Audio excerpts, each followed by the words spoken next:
And I don't want to do that to my girls, you know? Yeah. One of the things that you walk through in the book, and you talk about a number of the ways in which your life and the journey that your family has been on has been incredibly exceptional. But you also talk about some incredibly relatable experiences, such Hmm. as the isolation of being the only, whether it is the only woman of color, the only black person in the room, of being the only person who didn't come from money at a Hmm. college. Hmm. And I wonder, now, all these years later in the journey that you have been on, do you still feel that way sometimes, and how do you deal with it?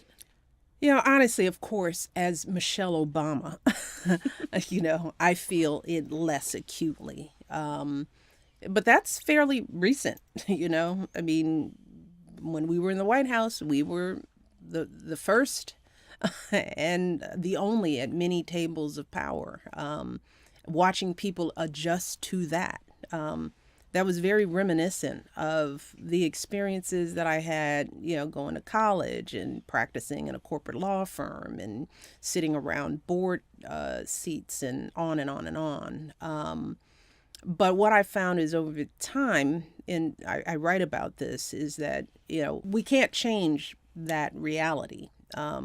We are still sadly breaking barriers, right? I mean, it is unfortunate that the percentages of students of color on college campuses is remaining relatively sadly stagnant. The same is true in, if you look at corporate law, the numbers of associates and partners in large firms has not really significantly increased.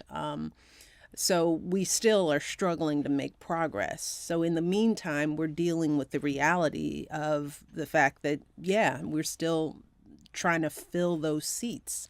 So how do we get through in the meantime? Because when you're an only, there's as I describe it, there's a feeling of walking around trying to navigate a town or a city with a roadmap that doesn't fit. You're playing a game with someone else's rules. You feel isolated and disconnected, sometimes outside of your own body. And what happens when that occurs is that you start feeling self conscious. You spend more time thinking about your onlyness. You're carrying that burden rather than focusing on the task at hand. And that makes overcoming all that just even more difficult.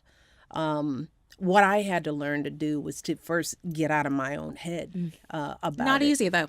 It is not an easy thing to do, and it takes practice. But part of what this book is reminding us is that there are no miracle answers to these things. Overcoming imposter syndrome, feeling like you belong, right?